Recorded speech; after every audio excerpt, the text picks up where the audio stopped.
Roman Harper calls Lane Kiffin lucky. Oh, we got to talk about this. Locked on LSU. Here we go.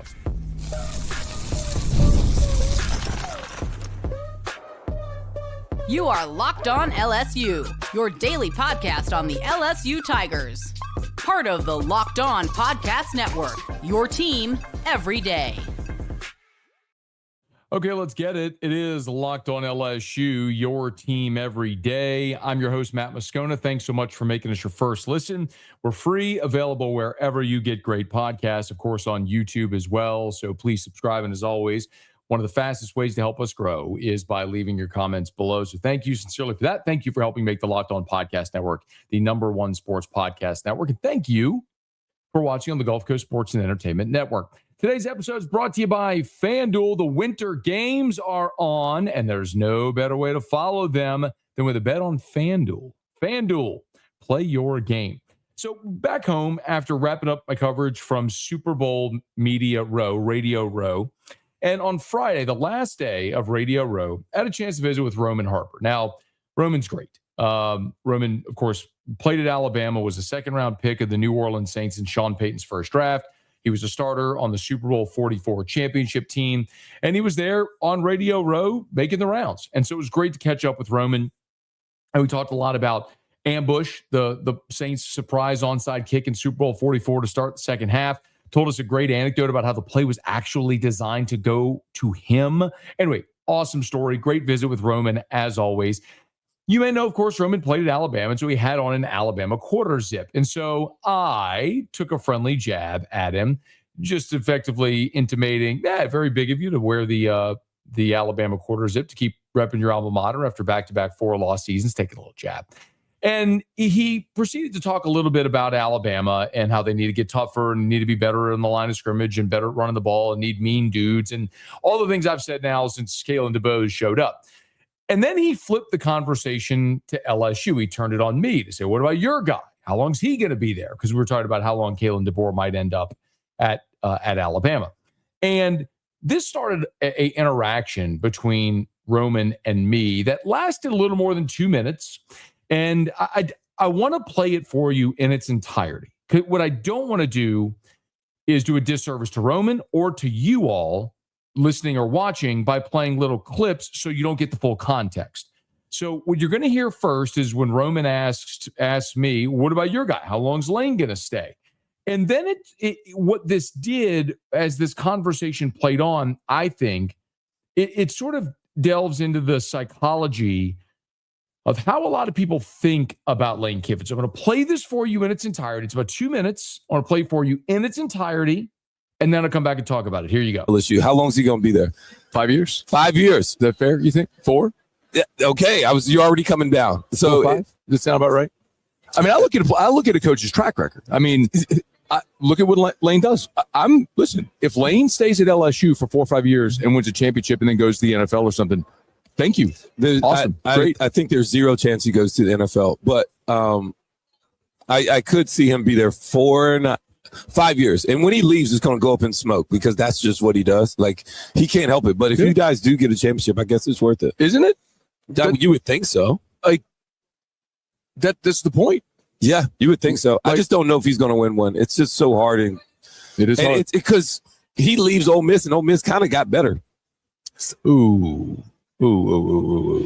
I mean, like, you have to at least acknowledge. And listen, I criticize Lane a lot because he hasn't won anything of significance. He's won 2 Conference USA titles. Like, he still has to prove. Yeah. But as the sample size grows, you can change your opinion based on new information. Clemsoning used to be a thing until Dabo won championships. Correct. Ryan Day was going to get fired, and then he won a national championship. And they still may fire him. They still may fire him. But narratives change as sample size grows. Yes. And with Lane, that Ole Miss season, he deserves the credit. He built the team. He built the roster. Straight Chambliss offense. Like, he gets credit for that. I agree. Like, I'm not impressed that they beat Tulane. The Georgia win was incredible. Yes, I give Ole Miss in Lane. I just wish Lane would have been more honest. I wish Lane a little bit more transparent. It's like, you know what? Don't talk about all these other coaches making the decision for you. Just say, look, I can recruit more high school players And I think I have a better chance of winning a national championship at LSU. So that's why I'm going. Yeah. I want to do that. I want him to be honest and own that. And because ultimately he kind of got lucky. Trinidad Chambliss fell into his lap. Nobody thought your backup quarterback was going to be the guy that actually led you to a playoff run. Doesn't he get credit for recruiting him? I think he has to. And so, understanding that is like, I think Lane looked at that as like, dude, we're having our greatest season ever when nobody thought we were, because everybody thought the year before was going to be the team. Should have been, right? Yeah. And then all of a sudden we don't. We lose the wrong games. And all of a sudden this year we do.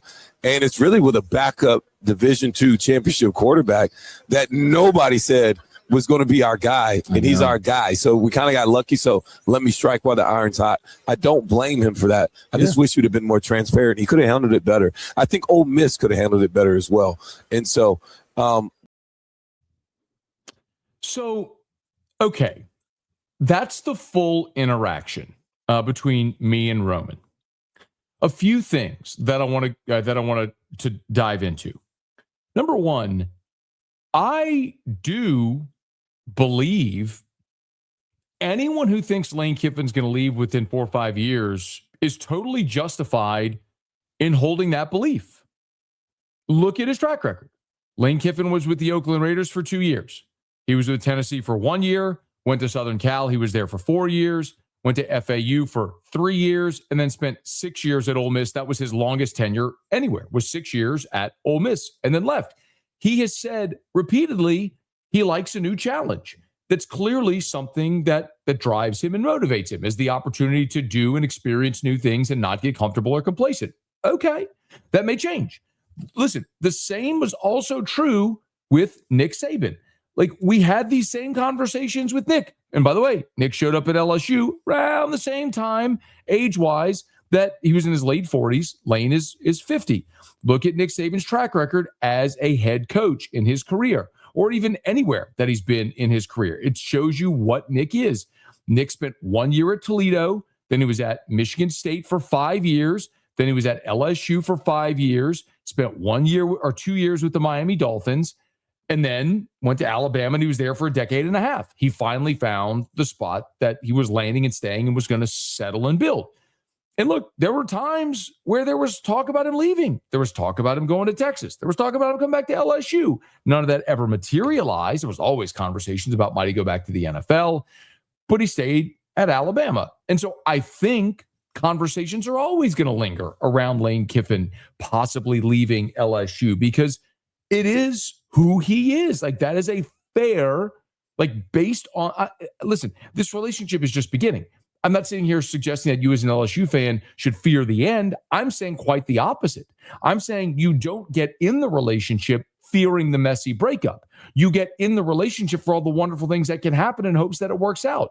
Like, most relationships, like when you start dating people, don't work. How many people do you date before you get married?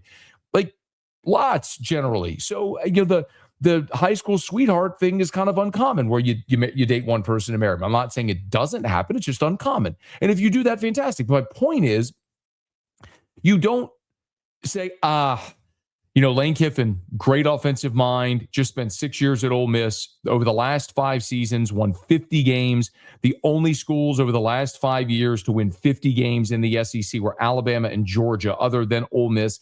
We'd love to have that guy, but everywhere he goes, kind of messy breakup, so I don't think we should do it. Like, are you sitting here honestly telling me that Ole Miss fans, if you could go to before they hired Lane Kiffin and say, hey, listen, here's what's going to happen. Lane's going to come. He's going to be with you for 6 years.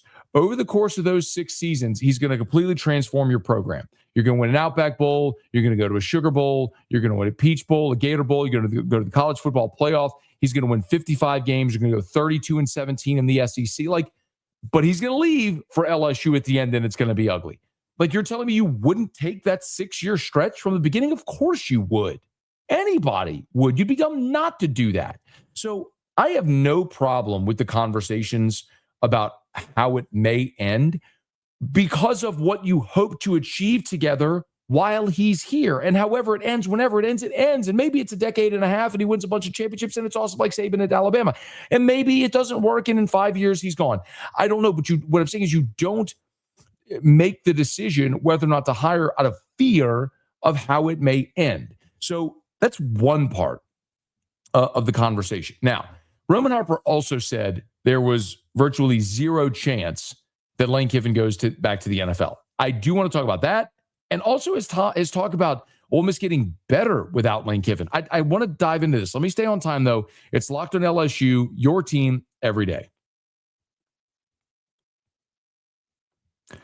The Winter Games are officially here, and if you're anything like us, you're locking in for events you only get to see on the biggest stage every 4 years. And that's why following the Winter Games on FanDuel just makes sense. From medal counts to individual events to finding your angle on the sports you care about most, FanDuel gives you more ways to stay connected to the action.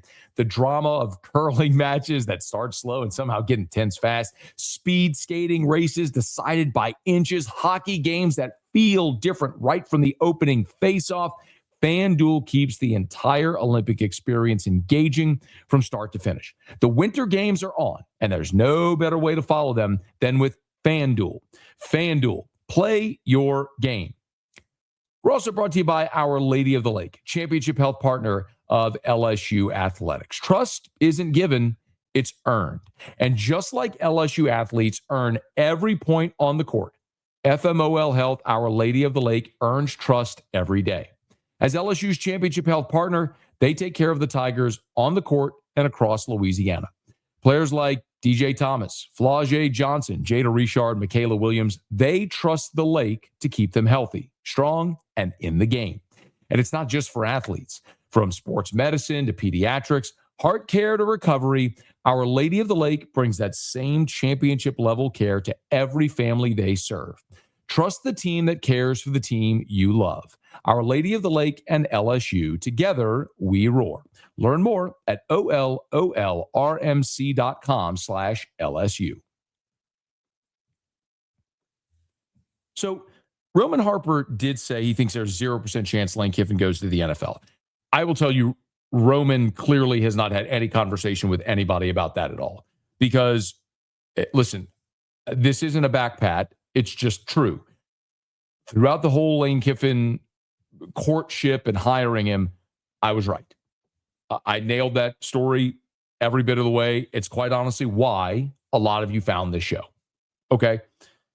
I'm telling you that part of that whole conversation with Lane was never about would he leave LSU for Alabama or for another, or Ohio State or Southern Cal or something like that. It's about could one day potentially he go scratch the itch to try to make good on the thing that didn't go well. His very brief and unsuccessful stint in the NFL as the head coach of the Raiders. He was young.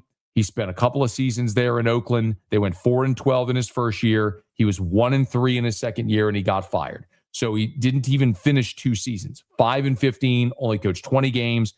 He didn't want to draft Jamarcus Russell. Al Davis made that decision for him.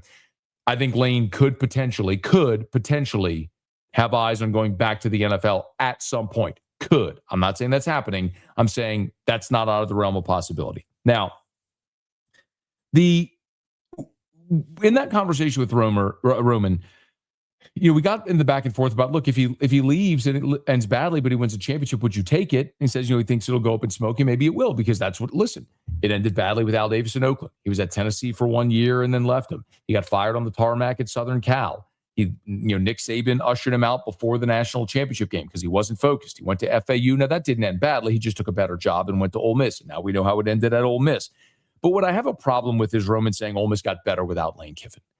That is saying Ole Miss got better without Lane Kiffin is fundamentally flawed. This is a guy who built the roster, who built the coaching staff, who coached them to an 11-1 record. Everything that was in place, all the talent, the scouting, the evaluation that was there, was Lane Kiffin at the tip of the spear.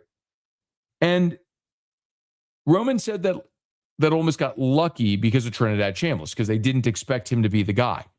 That's true. They didn't expect him to be the guy.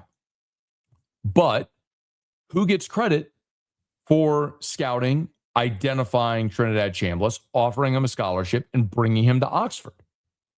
Lane Kiffin. And then who was the guy that built the offense that Trinidad Chambliss thrived in throughout the season?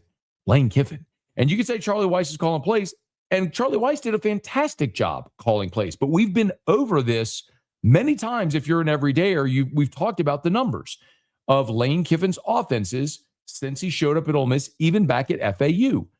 There were 2 years, his first two at Ole Miss, that Charlie Weiss was not there. Charlie Weiss went and was the OC at South Florida. And those 2 years, both years, Ole Miss was 3rd and 6th in the country in offense. Both years, without Charlie Weiss, they were top 10 in offense. What's the common denominator? Lane. Everywhere he goes, he's an offensive guy. It's why you pay him $91 million. It's no different than Nick Saban. Nick had great defensive coordinators. He had Kirby Smart there as a defensive coordinator. He had Kevin Steele as a defensive coordinator. We could go down the list of great defensive coordinators at Pete Golding. He had great defensive coordinators there, but the common denominator always was Nick. It doesn't matter if he was at LSU or Michigan State or Alabama or wherever. As long as Nick was there, the defenses were always good. Nick was the common denominator. So too is it true with Lane and the offense.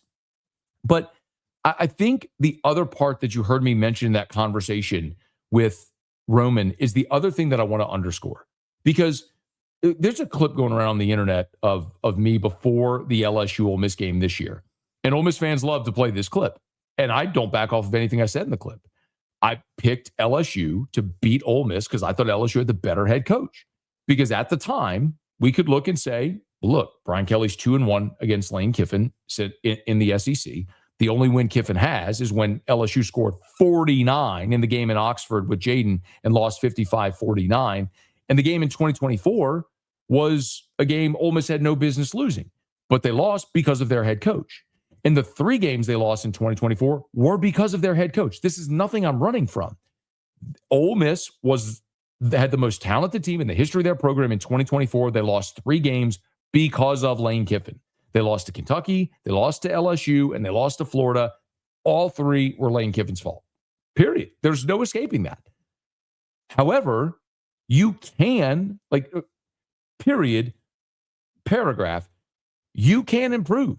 Just like players can improve, coaches can improve. And Lane Kiffin, I think this year showed a lot of growth, and he deserves credit. You heard me say it. Clemsoning was a thing until Dabo won championships, and nobody says it anymore. Ryan Day, after they lost to Michigan 2 seasons ago, was going to get fired. Like, everyone wanted to run him out of town. And then they got hot in the playoff, won a national championship, and nobody mentions that anymore. The sample size grows, you get more information. It's just like if you're dating somebody. You can think something when you meet them. The more you get to know them, of course, maybe you get to know them and it gets even better. Or maybe you realize you have irreconcilable differences and the relationship doesn't work. But you keep a sample size of information growing, and Lane deserves credit for this Ole Miss team. It's a team he built. He built it through the portal. It was his evaluation. It was his staff, his coaches, his front office, all of it, the stuff he put in place. He deserves credit for it. So, look, I don't know what's going to happen at Ole Miss in the future, and I only care so much as however it affects LSU, but I think you're looking at a situation where they hired the popular assistant, and that usually goes up in flames. I think we saw that with Larry Coker at Miami, where won a championship with Butch Davis's team, and all it did was erode after Butch Davis left. We could look at Gary Pinkel at Missouri. You want a more like realistic non-championship level effect? Well, they promoted Barry Odom. That blew up. So it's more likely that it's not going to work under Pete Golding because Lane Kiffin was the center of why they succeeded. Like, that's undeniable. So too is it true that Lane Kiffin is still seeking elite level success, meaning championship level success. 6 years, never got Ole Miss to the SEC championship. I just mentioned it. All he's got is 2 Conference USA championships. So Lane Kiffin still has a lot to prove. There's no denying that. But the narrative on Lane Kiffin, the coach and the head coach, undeniably evolved with the season they had at Ole Miss. And anyone that would argue that Lane Kiffin was lucky because they weren't expecting Chambliss to be good, well, he gets credit for Chambliss. And if you're saying Ole Miss got better without him, it's a fundamentally flawed argument because he put all the people in place that allowed that to be what it was. So I can't get there with Roman on that. And I think that just illustrates the the flawed mindset, the emotional feeling a lot of people have about Lane Kiffin. And you could say how he left. You wish he would have been more transparent. We've litigated that plenty. The calendar sucks. Lane didn't handle it well. Ole Miss didn't handle it well. Keith Carter could have done better. It was a PR disaster from LSU's perspective. You got your guy. It's what it is. You move on. But to say Lane Kiffin is lucky or that Ole Miss was better without him, time will tell. Okay, let me knock out our final break here. When we come back, two more things I want to touch on. One, Super Bowl's in the books. Talk about how the LSU guys did, and a disastrous loss for the LSU men's basketball team. It is Locked on LSU, your team every day. The new year is here, and it's the perfect time to reset your routine and refresh your space. If you're spending more time at home, you might as well love how it looks and feels. That's why you should turn to Wayfair. It's a one-stop shop for getting your home back on track. From bedding and mattresses to storage solutions for every room, Wayfair makes it easy to start the year fresh. Wayfair has everything you need for a full home refresh, all in one place. Whether you're updating your living room, organizing your space, or upgrading your work from home setup, Wayfair's huge selection makes it easy to find exactly what works for your style and budget. Listen, we picked up tons of new stuff from Wayfair. As a matter of fact, our back patio, our bar stools on our outdoor kitchen, from Wayfair. The desk I'm sitting at right now, Wayfair. The chair I'm sitting in right now, Wayfair. It really is fantastic. So get organized, refreshed, and get back on track this new year for way less. Head to wayfair.com right now to shop all things home. That's WAYFAIR.com. Wayfair, every style, every home. And finally, we're brought to you by Indeed. Hiring isn't just about finding someone willing to take the job. It's about finding the right person with the right background who can actually help your business move forward. And if you want candidates who match what you're looking for, Indeed Sponsored Jobs is the move. Because instead of just hoping the right person stumbles across your post, Indeed helps you match with quality candidates by boosting your job listing to people who fit your specific criteria, like skills, certifications, and location. If you're hiring, you don't just want someone who can help. You want someone with real experience who can jump right in. It'll save you time because you're spending less energy sorting through mismatches. And here's a stat that says it all. In the minute I've been talking to you, companies like yours have made 27 hires on Indeed, according to Indeed data worldwide. So if you're hiring, spend less time searching and more time interviewing candidates who check all your boxes with Indeed Sponsored Jobs. Listeners of this show will get a $75 sponsored job credit to help get your job the premium status it deserves at Indeed.com/podcast. That's Indeed.com/podcast. Terms and conditions apply. Hiring, do it the right way with Indeed. The LSU men's basketball team lost to Georgia on Saturday over the weekend, falling to 2-8 in conference play. And I know, listen, if you didn't watch the game, I don't blame you. LSU got up 15 in the first half, and then inexplicably, they missed 16 consecutive three-pointers and ended up falling to Georgia in that basketball game, 83-71. Another double-digit loss. Tigers just 2-8 in conference play. Only Oklahoma and South Carolina, each at 2-9, have a worse record just by half game in the loss column. Tigers 14-9 overall, and it's just not going to get any easier. You have to play now ranked Arkansas at number 25 Tennessee. You have to go at Texas, and you get Alabama, Ole Miss, Oklahoma, Auburn, and Texas A&M to finish. It's just not going to be good. And I know the conversation is continuing to be had about the future of the men's basketball program and Matt McMahon, and I understand that. And there may come a time throughout this process where if LSU keeps losing, it feels like an inevitability. This happened with Brian Kelly in the football program. Listen, I had a conversation. I was at the game in Nashville when LSU lost to Vanderbilt, and that was a big-time trip for LSU dignitaries. It was the Board of Supervisors trip. So on the field, before the game, post-game, all that sort of stuff, talking to a lot of those folks. And even after LSU lost that game to Vanderbilt on the road, second loss of the year at that point, I had a very direct conversation with someone who said, listen, they're not firing Brian Kelly. They're not going to pay him $54 million in that buyout. A week later, they get blown out by Texas A&M, and all of a sudden everything changed. So things can change. And if they keep losing, It could change. What I'm here to tell you is if you're just assuming it is a foregone conclusion that Matt McMahon is going to be fired, he may deserve to be fired based on the result. However, after what you just did in the transfer portal for football, that heavy lift, firing Brian Kelly, getting the dollar commit to do that, the dollar commitment to pay Lane Kiffin, his staff, the portal class, everything we just saw LSU do was a massive, unprecedented financial lift. Do you really want to go do that in basketball now as well? If you do, you're going to have to find some new money, because I think the usual suspects who get the calls every time to write those checks, I'm not so sure they're eager to make that same type of commitment to basketball, that be considering what they just did for football. Again, there may be new people who step up. That can happen between now and the end of the season. I just don't know that's super likely right now. But again, we'll follow it as it goes along. Again, that is an evolving situation. There's nothing hard and fast right now. And how about a big congratulations to Anthony Bradford, former LSU offensive lineman, win Super Bowl 60 with the Seattle Seahawks. It was never a game. Rough day for Will Campbell. Kayshon Boutte's impact was minimal. Same for Caleb on Chasson. But congrats to all those guys who had a lifetime experience to be able to play in Super Bowl 60. And Anthony Bradford, the latest LSU Tiger to win a Super Bowl championship. 25 years in a row now, Tigers represented in the Super Bowl. Okay, that's going to do it for us here on today's episode of Locked on LSU. If you're on podcast, subscribe on your favorite podcast app. Rate us, leave a review. YouTube, smash that like button, subscribe to the channel, hit the bell so you're notified whenever we post a new video. If you're watching on YouTube, please also subscribe on the podcast. That would be a huge help for us.